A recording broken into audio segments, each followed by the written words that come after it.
ఈరోజు టాపిక్ ఏంటంటే ఈ కాలంలో కాలేజీలకి వెళ్ళి చదువుకునే పిల్లలు ఎంతవరకు బాగా చదువుకుంటున్నారో అసలు ఏం చేస్తున్నారు అనేది తల్లిదండ్రులు ఎవరైనా పట్టించుకుంటున్నారా లేదా ఈ విషయం గురించి మనం మాట్లాడుకుందాం. మన పశ్చిమ గోదావరి జిల్లా భీమవరంలో ఒక లాడ్జిలో 9 మంది అబ్బాయిలు 9 మంది అమ్మాయిలు జంటల కింద రూములు తీసుకుని ఎంజాయ్ చేస్తూ ఉన్నారు. పోలీసులకి ఎవరో సమాచారం ఇవ్వగానే వెళ్ళి చెక్ చేయగా నిజంగా పోలీసులు కూడా షాక్ అయ్యారు. ఏంటి వీళ్ళు కాలేజీకి వెళ్ళి చదువుకోవాల్సిన పిల్లలు ఇక్కడ లాడ్జిల్లో ఏం చేస్తున్నారని వాళ్ళ ఆధార్ కార్డులు అన్నీ తీసుకుని ఎంక్వైరీ చేయగా చూస్తే అక్కడ చుట్టుపక్కల ప్రాంతాల పల్లెటూరు పిల్లలు వాళ్ళందరూ కూడా ఏంటి ఎందుకు వచ్చారు దేనికనంటే ఇంకా ఏం చెప్తారు చెప్పండి, లాడ్జికి వెళ్ళారని అంటే ఇంకా దేనికి వెళ్తారు, వాళ్ళ మొహాలు మాడిపోయి ఒక అమ్మాయి అయితే ఏడుస్తుంది. సార్ మా పేరెంట్స్కి చెప్పకండి సార్, కేసులు పెట్టకండి సార్, మా పరువు పోతుంది సార్ అని ఈ రకంగా బతిమలాడుకొని ఏడుస్తూ ఉన్నారు. అంటే తల్లిదండ్రులు అప్పులు చేసి మీరు చదువుకోండి అమ్మా బాగా అని చెప్పేసి పంపిస్తూ ఉంటే పిల్లలు ఈ రకంగా మగపిల్లలతో కలిసి బైకుల మీద తిరిగి కారుల్లో తిరిగి లాడ్జిలకు వెళ్ళి ఈ రకంగా ఎంజాయ్ చేస్తున్నారు. కొంచెమైనా జ్ఞానం ఉండాలి కదా. బయట ఆడపిల్లల మీద ఎన్ని జరుగుతాయి అనేది మనం ప్రతిరోజు న్యూస్లో చూస్తూనే ఉంటాం. మరి అలాంటివి చూస్తూ కూడా మీరు ఈ రకంగా చేస్తున్నారని అంటే ఎవరిని మోసం చేస్తున్నారు మీరు? తల్లిదండ్రులనే కదా మోసం చేసేది. మీరు తల్లిదండ్రులకైతే తెలిసైతే రారు కదా ఎవరు కూడా. మరి మిమ్మల్ని చదువుకోమని కాలేజీలకు పంపిస్తే ఇలాగ అబ్బాయిలతో కలిసి మీరు లాడ్జిలకు వెళ్తే రేపు అక్కడ ఏదైనా జరిగింది అని అంటే ఎవరిని అంటారు మీరు? ఎవరిని అనాలి? తల్లిదండ్రులు ఏమైపోవాలి? అసలు మీరు ఇలా కనుక దొరికారు ఇప్పుడు అసలు తల్లిదండ్రుల పరువు ఏమవుతుంది చెప్పండి? మీరు పెళ్లి కావాల్సిన పిల్లలే కదా. మరి ఈ రకంగా చెయ్యొచ్చా?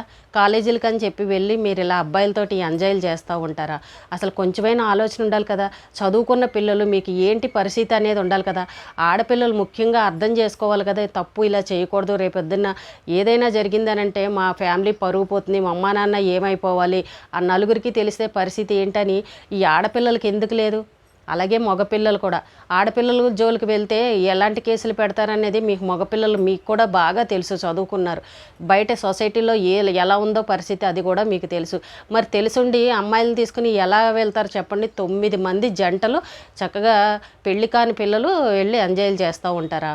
పైగా భీమవరంలో చూడండి, ఎప్పుడైనా సరే సిటీల్లో ఏది చేసినా గుట్టుగా కనిపించవు తెలీదు పేరెంట్స్కి, ఎందుకంటే అంత పెద్ద సిటీ మళ్ళీ.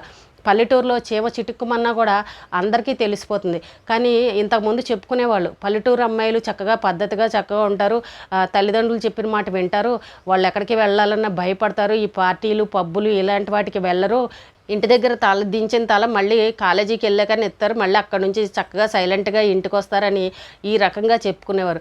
కానీ పల్లెటూరు అమ్మాయిలు కూడా ఈ రకంగా చేస్తున్నారని అంటే చెప్పుకోవడానికి చాలా సిగ్గుగా అనిపిస్తూ ఉంది. ఇప్పుడు నిన్న సడన్గా పోలీసులకు దొరికారు. వాళ్ళ పేరెంట్స్ని పిలిచి వాళ్ళకి కౌన్సిలింగ్ ఇచ్చి కేసులు బుక్ చేయకుండా పాపం వాళ్ళని పంపించారు. నిజంగా ఒకవేళ ఏ కేసులన్నా బుక్ చేస్తే అసలు వాళ్ళ పరిస్థితి ఏంటండి? వాళ్ళ జీవితాలు ఏమైపోతాయి? వాళ్ళ భవిష్యత్తు ఏంటి? మిమ్మల్ని చదువుకోమన్నందుకు తల్లిదండ్రులు చేసిన పాపమా? తల్లిదండ్రులు ఏమో అక్కడ ఆ రకంగా కష్టపడి రూపాయి దాచి మీకు లక్షల్లో ఫీజులు కడుతూ ఉంటే మీరు అబ్బాయిలు కూడా వెళ్ళి లాడ్జిలకు వెళ్ళి ఎంజాయ్లు చేస్తూ ఉంటారా? మీకు చదవడం అంత ఇష్టం లేనప్పుడు అమ్మ మేము చదువుకోమమ్మా పెళ్ళిళ్ళు చేయండి ఇంట్లోనే కూర్చుంటామని అంటే ఈ చదువు ఖర్చు పెట్టే డబ్బుతోటి శుభ్రంగా పెళ్లి చేస్తే మీకు అయిపోతుంది కదా ఒక పని. చక్కగా మీరు భర్తతోటి ఆనందంగా గడపచ్చు కదా. ఎందుకు ఇలాంటి పనులు చేస్తారు? చదువుకున్నారు, మీకు అంత జ్ఞానం ఉంది, మీకు తెలుసు బయట ఏం జరుగుతున్నాయో కూడా ఆ విషయాలు కూడా మీకు తెలుసు. అయినా కూడా మీరు తెలిసి ఇలాంటి తప్పులు చేస్తున్నారంటే మరి మిమ్మల్ని ఏమనాలి చెప్పండి? ఇంకా పోలీసులు మంచివాళ్ళు కాబట్టి మీ తల్లిదండ్రులను పిలిచి మీకు కౌన్సిలింగ్ ఇచ్చి పంపించారు. ఒక అమ్మాయి అయితే బోరుని ఏడుస్తూ ఉంది, చెప్పకండి మా ఫ్యామిలీకి చంపేస్తారు నన్ను అని. మరి నీకు అమ్మా నాన్న మీద అంత గౌరవం ఉన్నప్పుడు ఎందుకమ్మా ఇలా చేయడం? తప్పు కదా నువ్వు అలా చేయడం. అంటే నువ్వు తల్లిదండ్రులని మోసం చేసినట్టే కదా. వాళ్ళు చదువుకోమని పంపిస్తే వాళ్ళకి తెలియకుండా దొంగచాటుగా ఒక అబ్బాయి వెనకాల వచ్చాము అని అంటే అసలు నువ్వు నీ మైండ్ సెట్ ఎలా ఉందో అక్కడే అర్థమవుతుంది కదా. కొంతమంది అమ్మాయిలు ఇలా ఉన్నారు, కొంతమంది ఏమో ట్రిప్పులు కానీ గ్రూపులతోటి అబ్బాయిలు అమ్మాయిలు కలిసి వెళ్తూ ఉంటారు. అక్కడ హోటల్స్ రూముల్లో శుభ్రంగా రూములు తీసుకుని ఎంజాయ్ చేస్తూ ఉంటారు, పొట్టి బట్టలు వేసుకుంటూ ఉంటారు. గోవాలకి ఎక్కడికైనా ట్రిప్పులకి వెళ్తారు చూడండి, అక్కడికి వెళ్ళి చేసే పని ఇదే. ఇంటర్ వరకు కూడా కొంచెం కాలేజీలో స్ట్రిక్ట్గా ఉంటుంది, ఎందుకంటే అబ్బాయి ఎన్ని గంటల కాలేజీకి వచ్చాడా ఈరోజు లేదా అనేది తల్లిదండ్రులకి మెసేజ్లు ఇస్తారు. అక్కడ వరకు కొంచెం బాగానే ఉంటుంది. ఇంకా ఆ తర్వాత బీటెక్లోకి ఇంకా పీజీల్లోకి అక్కడికి వెళ్ళారని అంటే ఎంబీఏలకి ఎవ్వరూ పట్టించుకోరు, ఎందుకంటే వాళ్ళు మేజర్లు అయిపోయారు కదా పెద్ద పిల్లలు, ఇంకా వాళ్ళని పట్టించుకోవాల్సిన అవసరం లేదు. వాళ్ళకు ఒక స్వతంత్రం వచ్చినట్టు అనమాట. వెళ్తే వెళ్ళొచ్చు, కాలేజీకి లేతే లేదన్నట్టు ఈ రకంగా ఉంటారనమాట. కాలేజీ వాళ్ళు కూడా పట్టించుకోరు, ఇంకా వీళ్ళ ఇష్టం. కాలేజీకి అని చెప్పి వెళ్తారు, ఇంకా ఎక్కడెక్కడికో వెళ్ళిపోతూ ఉంటారనమాట. చాలామంది ట్రిప్పులకని కూడా వెళ్ళే పిల్లల్ని పంపించకండి తల్లిదండ్రులు. ఈ సిటీస్లో ఉన్నవాళ్ళు అయితే పబ్బులకి, బర్త్డే పార్టీలకి, సినిమాలు, షికార్లు ఇలాంటివి తిరుగుతారు. పాపం తల్లిదండ్రులకి ఏమీ తెలియదు. ఇంటి దగ్గర ఉన్న వాళ్ళకి తాగారా, చచ్చారా, ఏ డ్యాన్స్లు వేసారా, ఏం చేశారనేది తెలియదు. తెలియకుండానే ఇక్కడ అన్నీ నడిచిపోతూ ఉంటాయి. తల్లిదండ్రులు అనుకుంటారు నా పిల్లలు మంచి పిల్లలు, అలాంటి తప్పులు ఏమీ చేయరు, పద్ధతిగా ఉంటారని చెప్పేసి వాళ్ళు అనుకుంటారు. ఈ గ్రూప్ అందరూ అక్కడికి వెళ్ళి అక్కడ శుభ్రంగా హోటల్స్లో, లాడ్జిల్లో రూములు తీసుకొని ఎంజాయ్ చేసి అప్పుడు తిరిగి ఇంటికి వస్తారు. అసలు ఇంతకు ముందు కాలంలో అయితే లాడ్జిల్లో రూములు, హోటల్స్ రూములు ఇవ్వాలంటే ఆధార్ కార్డులు ఇవన్నీ చెక్ చేసేవారు. అవి కొన్ని చోట్ల లేవు, కొన్ని చోట్ల ఉన్నాయి, కానీ వాళ్ళు పట్టించుకోరు. ఎందుకంటే వాళ్ళ డబ్బులు వాళ్ళకి వస్తే చాలని చూసుకుంటారు. వీళ్ళు పెద్దవాళ్ళైనా అసలు వీళ్ళు ఎవరు, ఎక్కడి నుండి వచ్చారు, దేనికి వచ్చారని అసలు ఒక మాట కూడా అడగరు. ఇప్పుడు ఈ పిల్లల పరిస్థితి అంతే ఉంది. ఇక్కడ భీమవరం లాడ్జిలో మరి వీళ్ళకి 9 మందికి రూములు ఇచ్చారని అంటే వీళ్ళు ఏంటి, అసలు ఏం చేస్తున్నారు, చదువుకున్న పిల్లల వీళ్ళ ఆధార్ కార్డులు ఏంటి, అడ్రస్లు ఏంటి, దేనికి వచ్చారని మరి హోటల్ వాళ్ళు ఎంక్వైరీ చేసుకోవాలి కదా. మరి అవి ఏమీ పట్టించుకోకుండా వీళ్ళకి రూములు ఇచ్చారంటే అక్కడ వాళ్ళ స్వార్థం అనమాట. డబ్బులు వస్తే చాలని వాళ్ళు చూసుకున్నారు. పిల్లల భవిష్యత్తు పాడైపోతుంది. ఇలాంటి వాళ్ళకి రూములు ఇవ్వకూడదని ఒక రూల్ అయితే ఉంటాయి. మరి వాటిని వాళ్ళు ఎందుకు పాటించలేదు అనేది కూడా అర్థం కావట్లేదు. కాబట్టి తల్లిదండ్రులు మీరే పట్టించుకోండి. మీ పిల్లల కోసం కాలేజీలకు వెళ్తున్నారా, ఇంకా వాళ్ళు ఏదైనా ట్రిప్పులకు వెళ్తున్నారా, ఎవరితోనే ఎక్కడికైనా వెళ్తున్నారా, ఇలాంటివన్నీ కూడా కొంచెం గమనించుకోండి. ఎందుకంటే ఏదైనా జరిగిపోయిన తర్వాత మనం లబోదిబోమని ఎంత బాధపడినా ప్రయోజనం ఉండదు. బాగున్నప్పుడే పిల్లలు ఏం చేస్తున్నారు అనేది ఒక్క కంట కనిపెట్టుకోవాలి.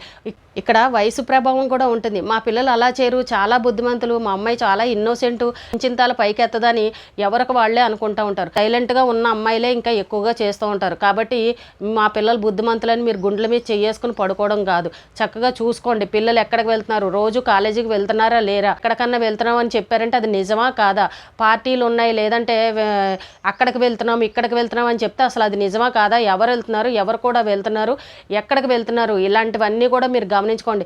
పిల్లలు పెద్దవాళ్ళు అయిపోయారు, వాళ్ళకి అన్నీ తెలుసు అని అన్నారంటే ఎప్పుడొకప్పుడు మీ కొంపలు ముంచుతారు. తర్వాత మీరు తలలు పట్టుకుని బాధపడాల్సిన పరిస్థితి, పరువు పోయిందని ఏడవాల్సిన పరిస్థితి. కానీ పల్లెటూరు అమ్మాయిలే ఈ రకంగా చేశారని అంటే చాలా ఆశ్చర్యం కలిగింది. కాలం ఎలా మారిపోయింది కొంచెం గమనించుకోండి. ఇంటర్ వరకే కాలేజీలో పట్టించుకుంటారు వీళ్ళు వచ్చారా లేదా అన్నది.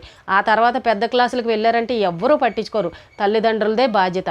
కాబట్టి మీ పిల్లల్ని, ఆడపిల్లలైనా సరే మగపిల్లలైనా సరే, మగాడు నా కొడుకు బాగా తిరిగి వస్తాడు వాడికి ఏమీ కాదని మీరు అనుకోకండి.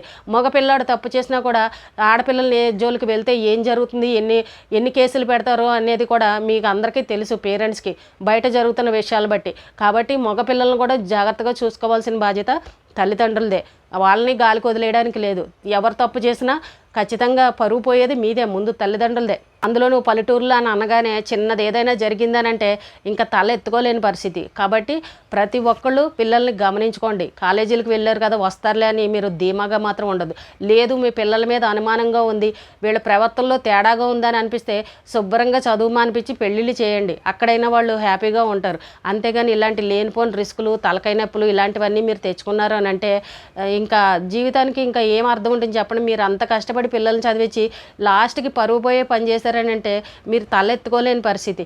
లేదు అని అంటే శుభ్రంగా పెళ్ళిళ్ళు చేసేయండి. ఎందుకంటే ఎప్పటికైనా మీరు పెళ్లి చేయాల్సిందే జీవితంలో. వీళ్ళు ఏదో సాధించేసి చదివేసి ఉద్యోగాలు చేస్తారా, సంపాదించేస్తారని మీరు ఎదురు చూసారంటే, ఇలాంటివి ఏదన్నా చేశారంటే రేపు ఇబ్బందులు పడాల్సిన పరిస్థితి. కాబట్టి పల్లెటూరులో ఉన్నవాళ్ళైనా, సిటీలో ఉన్నవాళ్ళైనా, మగపిల్లలైనా ఆడపిల్లలైనా సరే, కాలేజీకి వెళ్ళే పిల్లల్ని కొంచెం గమనించుకోండి. ఉద్యోగాలు చేసే పిల్లలైనా సరే, పెళ్లి కాని పిల్లలు అని అంటే వాళ్ళు ఎక్కడికి వెళ్తున్నారు, ఏంటి, ఎవరు ఫ్రెండ్స్, ట్రిప్పులకి వాటికి వెళ్తే ఏం చేస్తున్నారు అనేవి, ఇలాంటివన్నీ మీరు గమనించుకొని పిల్లల్ని జాగ్రత్తగా ఒక కంట కనిపెట్టుకోండి. ఇంకా అంత పెద్ద వయసు అయిన తర్వాత బయట వాళ్ళు ఎవరూ పట్టించుకోరు. బాధ్యతగా పట్టించుకునేది తల్లిదండ్రులే. కాబట్టి మీ పరువుని మీరు కాపాడుకోవాలంటే పిల్లల మీద ఒక కంట కనిపెట్టుకోండి. ఏదైనా జరిగిపోయిన తర్వాత బాధపడడం కాదు, ముందే మనం జాగ్రత్తగా ఉండాలి. ఇప్పుడు ఈ సంఘటన చూసిన తర్వాత అమ్మో పల్లెటూరులో కూడా ఇలాంటివి జరుగుతున్నాయని భయమేసింది. పెళ్ళిళ్ళు అయ్యే వరకు కూడా బాధ్యతగా చూసుకోవాల్సింది తల్లిదండ్రులే. కాబట్టి ఒక కంట కనిపెట్టుకుంటూ ఉండండి. ఈ రోజుకి ఇదేనండి. రేపు మళ్ళీ ఒక మంచి విషయంతో మళ్ళీ కలుద్దాం.